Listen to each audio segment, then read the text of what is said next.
All right, everybody, it's a hip hop celebration. J.Cole has dropped a new record and given the people what they want. He has answered a lot of questions that the hip hop world has had about where he stands as far as the Kendrick and Drake battle. He's put his stamp on why he exited the battle and so many other things.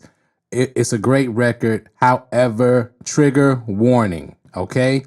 If you are a J. Cole stan, an emotional commenter, we like to refer to them as white belt level ninjas here at Professor Lex Hip Hop Examination. I need you to do two things. I need you to hit the like button first. Thank you for that. I appreciate you. And I need you to exit the video now. Trigger warning, okay? I love the record, but I'm going to say something. I'm going to keep it real. I'm going to criticize J. Cole a little bit in this video. Maybe a lot, but a little bit for sure. Okay, so don't blow past this trigger warning and then comment to me in the video and all that. I'm not even gonna fight with y'all about what I'm gonna say. If you have legitimate dialogue and critique, that's cool. But if you come in with the soft, cold nonsense like RDC World, I'm not even responding to your comment. I'm just gonna get rid of it, get out of here, okay? Because you're not supposed to be here. You're supposed to exit. I warned you, all right? J. Cole, Port Antonio, excellent record and response. Let's get into it.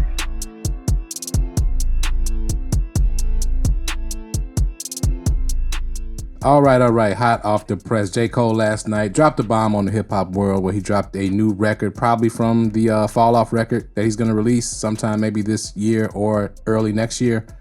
Port Antonio. Port Antonio is a city in Jamaica, was part of the Morant Bay Rebellion, which was a freedom uprising within Jamaica back in the 1800s. Maybe that's what J. Cole is referring to as far as his freedom and sort of going his own path as far as his approach to hip hop. I think that's what this record discusses. Or maybe he was just chilling in Port Antonio when he wrote the record. Who knows?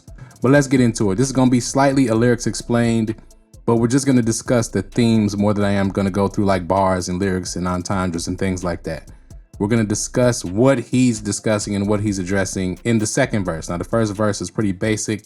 He's doing that setup like he always does, giving his background, letting you know his perspective and how his perspective was shaped due to the way he came up. He's masterful at that, always. But let's get into the second verse to start. Benjamin Button, Cole flows reverse time. To find deliveries good as mine, you gotta search primes. I'm scaling heights higher than birds can perch. I'm trying to be something, hoping that peace comes to my cursed mind. Now again, bars, always with J. Cole. One thing's for sure, I've matured from my first rhyme. I learned long ago you can't please them all and it hurts trying. So again, he's basically just saying what he said when he went on stage and bowed out of the battle with Kendrick. Again, it was to be respected. I know a lot of us had a lot of bad reactions to it. Not me as much, but I understood it, even though a lot of people didn't. Now, down a couple lines when he says, absurd times where the fake get toted as wise. I can see hate in both your eyes, but the third is blind. Now here, I'm gonna have a problem with this line as we go through the song. Let me continue, then I'll explain. I hate what raps become, but like do not disturb signs. I can't knock it if I see it's about the dough. That's a cold line right there. They instigate the effery because it's profitable, but singing stop the violence when dudes is in hospitals. I have a problem with this narrative and I'm gonna address it now. Here's the thing. There's a whole battle rap culture, right? And there's probably a couple thousand battles a year, at least 1,000, right? Every year. And they say some of the most disrespectful about killing everybody and doing this and doing that to the person. And after the battle, they dap up most of the time. There's fights every now and again. Out of the 50,000 battle raps that have happened, there's probably been 50 fights total. Here's the issue. Egos get involved when it's in mainstream hip hop, right? Because there's more people exposed to it. And if you lose the battle, as we have seen from the Kendrick and Drake battle, some people cannot take losing the battle that they ask for and engage in. And this idea that it's the fans or it's the culture that causes or eggs on the violence all the time is you guys know that's not the truth. And the artists need to quit doing that all the time. You all are grown men, right? Now, a lot of times the rap battle did not start as a rap battle. You all have personal issues with each other about money, about girls, about whatever else, and you bring it into the music and then it becomes violent, but then you blame the fan base for the violence. That makes zero sense. And that narrative needs to stop, okay? Do we have to go back to nursery rhymes? Sticks and stones may break my bones, but names will never hurt me. Do we have to go back to that? I mean, come on. Now, do people go too far in battles? Yes. I feel like Pusha T went too far when he was battling Drake and he mentioning 40's illness. That was way too much because he's not a rapper, right?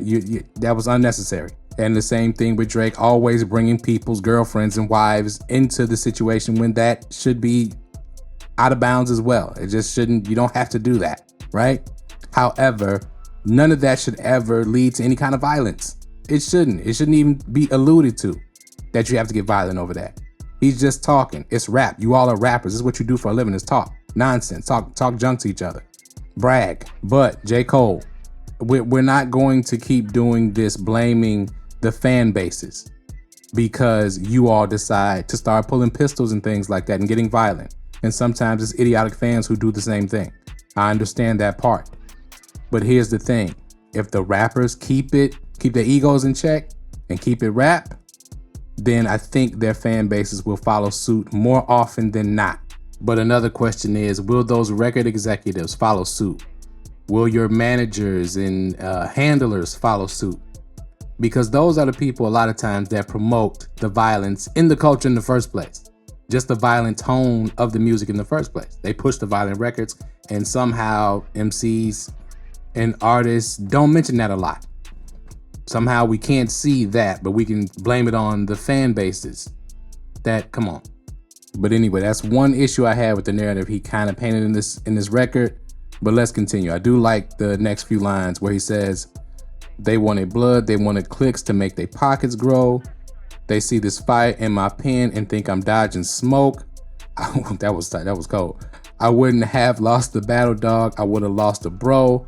I would have gained a foe. All for what? Just to attain some more. Props from strangers that don't got a clue what I've been aiming for. Okay, so again, I like that he's explaining himself, right? I also like that he's calling out the media, right?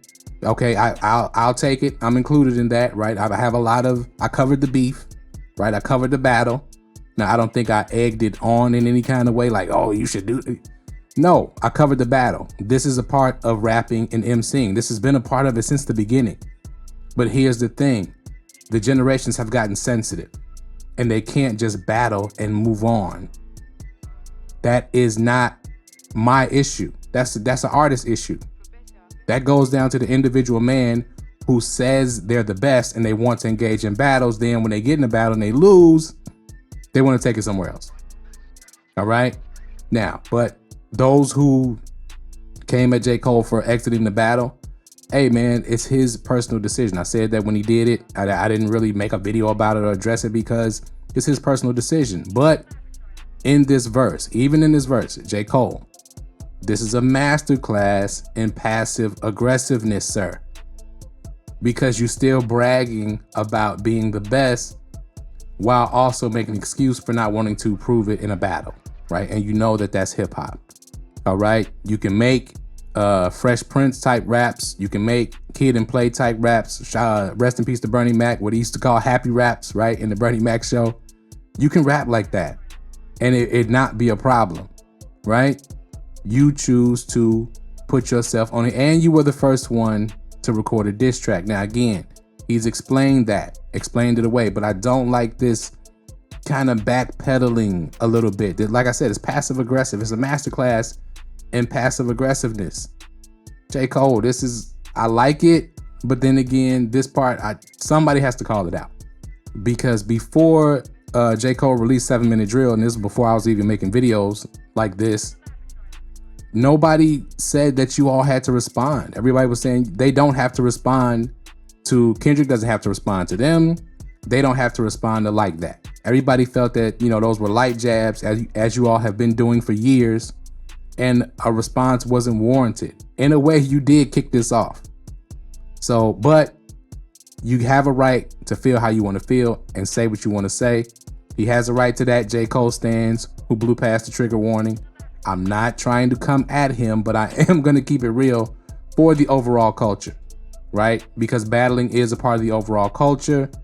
It can be friendly battles to push the excellence of rhyming and the art form forward without it turning into foolishness and bloodbaths and nonsense and saying people want blood. No, people want good records.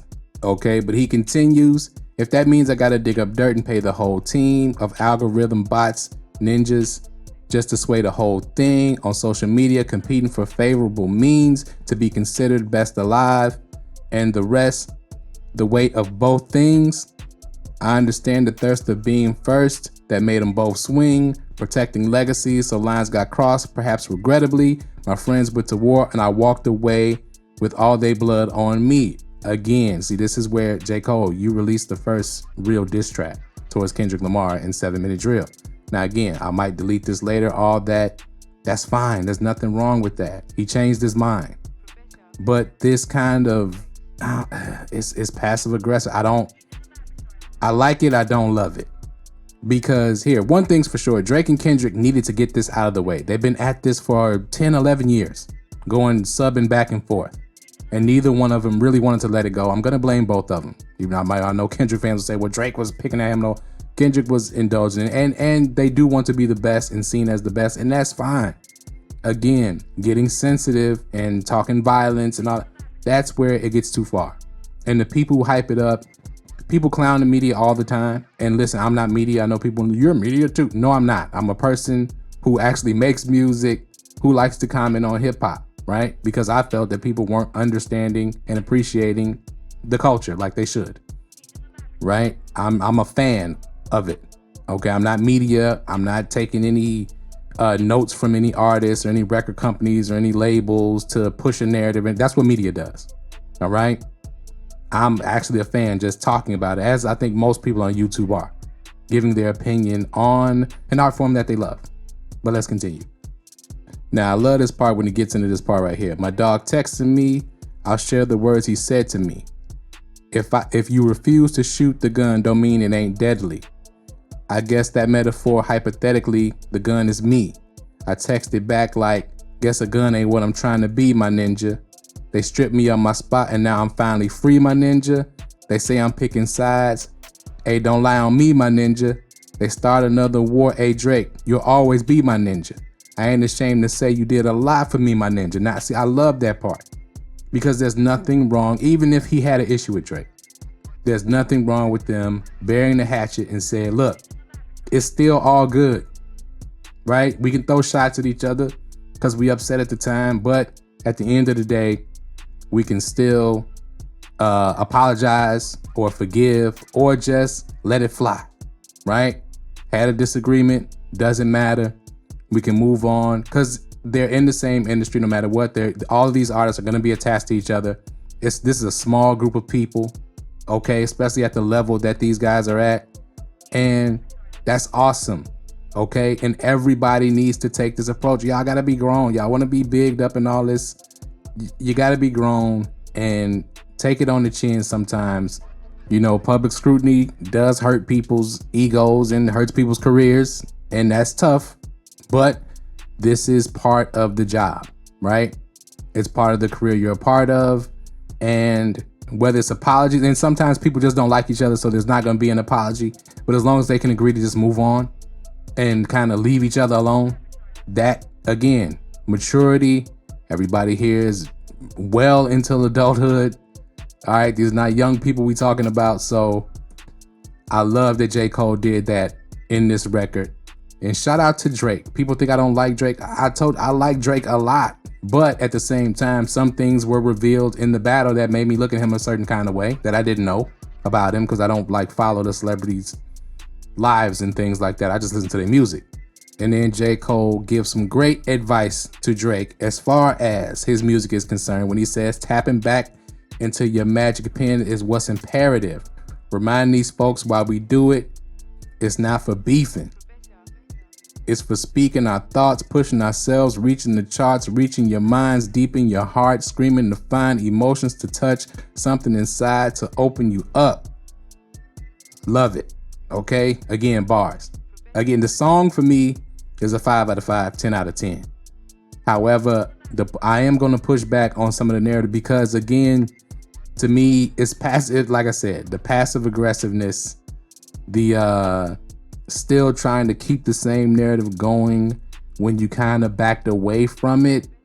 It's an in-between. Shout out to Libra season, right? I should have said that earlier in the video, because this is it's balanced, but it's also wishy-washy a little bit at the same time.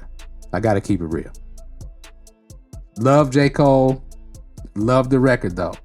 But if you watch this channel, you're a subscriber, you already know I'm going to keep it real. But if you're not a subscriber and you watch this far, hit the like button if you haven't already done that, and hit that subscribe button for me.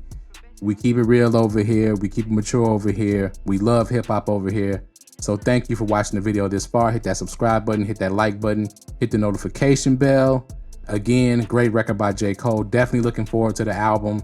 Looking forward to everybody's album who's dropping. Drake and Party Next Door, Kendrick, TDE, etc., etc. Shout out to everybody who tapped in on the album of the year polls that I did this week. Thank y'all for responding to those. And check out this lyrics explained video I did on the Daylight record, Play the Collard Greens, featuring J. Cole. Again, it was a masterclass in emceeing and rhyming. J. Cole went off on the record. Check out that lyrics explained video. Tap that link that you see on the screen there. Thank y'all for watching as always, and we out.